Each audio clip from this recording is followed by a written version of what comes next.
ये लड़ाई इसीलिए मुश्किल हो जाती है, जब आपके सामने एक दुश्मन हो तो आप लड़ सकते हैं, लेकिन छुपे हुए अगर कई दुश्मन हो तो उससे लड़ना बड़ी मुश्किल वो है। आज की कुछ जनरेशन में जो है वो लोग लड़ने से डरते हैं, या एक तरीके से उन्होंने बुज़दिली इख्तियार कर ली है कि वो लड़ाई के कुछ दरवाजे हमारे लिए खुले हैं। वो लड़ाई भी हम जारी रखेंगे, और हमको उम्मीद है इंशाल्लाह कि वक्त बदलेगा, लोगों को सच्चाई समझ आएगी।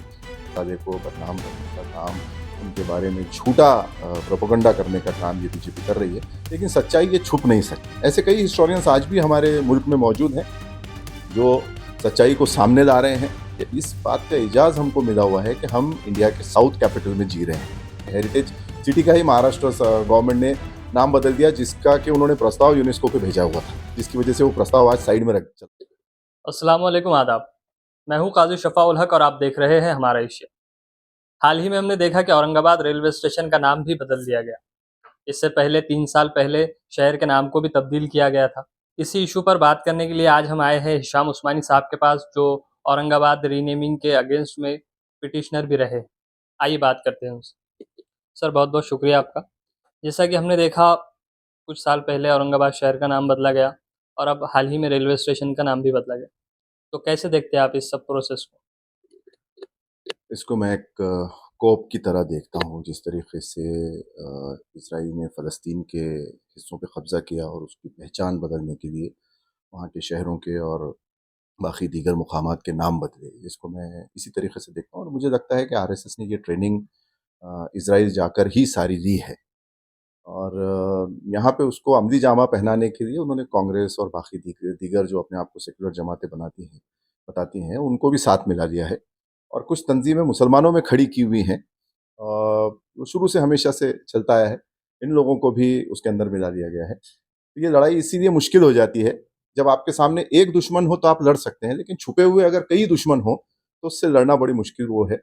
लेकिन फिर भी हमें अल्लाह की ज़ात से बहुत ज़्यादा उम्मीद है कि इंशाल्लाह ये नाम फिर से वापस आएगा।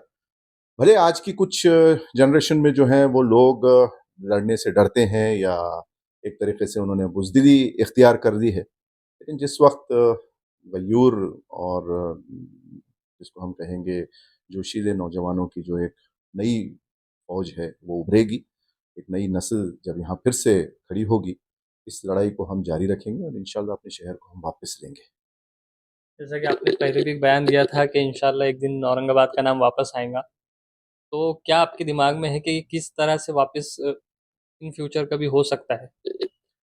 बिल्कुल आ सकता है। अभी भी हमारे जो सुप्रीम कोर्ट में जो लड़ाई चल रही है, उसमें के कुछ विकल्प भले ही सरकार ने उसका जिस तरीके से बाबरी मस्जिद का जो है उन्होंने फैसला करवाया अपने हक़ में, उसी तरीके से इन्होंने इसमें कुछ फैसले करवा लिए हैं, लेकिन अभी भी वो लड़ाई के कुछ दरवाज़े हमारे लिए खुले हैं।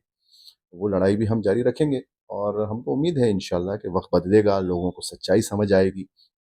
इन्होंने जिस तरीके से हिस्ट्री में बदल किया है, और औरंगज़ेब रहमतुल्लाह अलैह के बारे में एक तरीके से एक झूठा नैरेटिव गढ़ा गया है। जिस तरीके से भी आपने देखा होगा कि जैसे कुछ दिन पहले जो एक बीजेपी के एक्टर हैं परेश रावल, उनके ज़रिए और आपके अनुपम खेर के ज़रिए जो फ़िल्में आती हैं, अभी उन्होंने ताजमहल पे भी एक पिक्चर बनाई। उसी तरीके से औरंगज़ेब रहमतुल्लाह अलैह को बदनाम करने का काम, उनके बारे में झूठा प्रोपेगेंडा करने का काम ये बीजेपी कर रही है, लेकिन सच्चाई ये छुप नहीं सकती। ऐसे कई हिस्टोरियंस आज भी हमारे मुल्क में मौजूद हैं, जो सच्चाई को सामने ला रहे हैं। और लोगों को जब सच पता चलेगा कि औरंगज़ेब रहमतुल्लाह अलैह ये एक अदल और इंसाफ पसंद शहंशाह थे, और ये शहर हमारा जो है ये कितना इम्पोर्टेंट है, क्योंकि ये दिल्ली के बाद इंडिया का साउथ कैपिटल रहा है। इस बात का इजाज़ हमको मिला हुआ है कि हम इंडिया के साउथ कैपिटल में जी रहे हैं, और एक हेरिटेज सिटी है। थोड़े दिन पहले मैंने आपके चैनल पे बताया था कि हेरिटेज सिटी का ही महाराष्ट्र गवर्नमेंट ने नाम बदल दिया, जिसका कि उन्होंने प्रस्ताव यूनेस्को को भेजा हुआ था, जिसकी वजह से वो प्रस्ताव आज साइड में रख चला गया। तो मुझे पूरी उम्मीद है कि इंशाल्लाह जैसे फ़लस्तीन का नाम आज 150 मुल्क एक जगह आके उन्होंने वापस से कायम किया, औरंगाबाद का नाम फिर से वापस आएगा।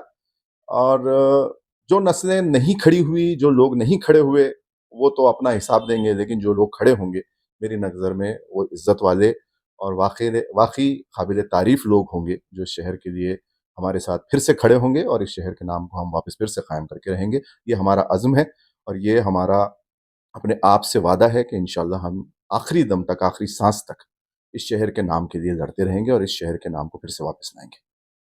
सर, इसमें एक नया विवाद भी देखने को मिल रहा है कि जो नया नाम है उसमें उर्दू में भी लिखा गया है। तो एक बीजेपी के आमदार है संजय केनेकर साहब, वो बोल रहे हैं कि उर्दू को ज़बरदस्ती थोपा जा रहा है, ये मुगलों की या निज़ामों की ज़बान है। इस पर क्या कहेंगे?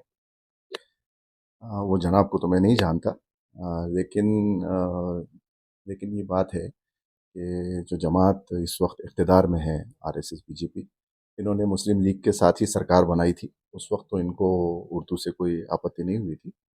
उर्दू ये हिंदुस्तान में पैदा हुई हुई लैंग्वेज है, और ये ज़बान जो है ये हिंदुस्तान की ज़बान है। ये दुनिया में अगर कहीं इसका रूट मिलता है तो वो हिंदुस्तान में मिलता है। उर्दू को विरोध करना ये एक तरीके से हिंदुस्तान को विरोध करने जैसा है। और ठीक है, अगर वो नहीं लिखना चाहते हैं या नहीं करना चाहते, आज सत्ता में जैसे हम एक लोकल भाषा में कहते हैं कि गीला भी जल रहा है, सूखा भी जल रहा है। तो वो अपनी सत्ता के अंदर अपने ज़हनियत का मुज़ाहिरा पेश कर रहे हैं बीजेपी आरएसएस वाले। जब हिस्ट्री लिखी जाएगी तो इनका बारे में सब कुछ लिखा जाएगा, इन्होंने किस तरीके से राज किया। हम लोगों ने जो हमारे बुजुर्गों ने जो राज किया अदलो इंसाफ से, सबको साथ लेकर, वो तो हिस्ट्री में लिखा जा चुका है। ये अपना हिस्ट्री, अपना इतिहास आज लिखवा रहे हैं। और मुझे लगता है कि जो लोग माफ़ करें, लेकिन जो लोग पेशाब पीना और जो ग़िलाज़त खाने को तरजीह देते हैं, जिसकी वजह से आज पूरे दुनिया में इनको निकाला जा रहा है, इस जमात के लोगों को, उनसे क्या उम्मीद रखना? जो ग़िलाज़त खाते हैं और उसको बड़ी शान से बताते हैं कि हम ये काम कर रहे हैं। तो आप देखिए कि पूरी दुनिया में इनकी थू-थू हो रही है। और उर्दू ये हिंदुस्तान की ज़बान है।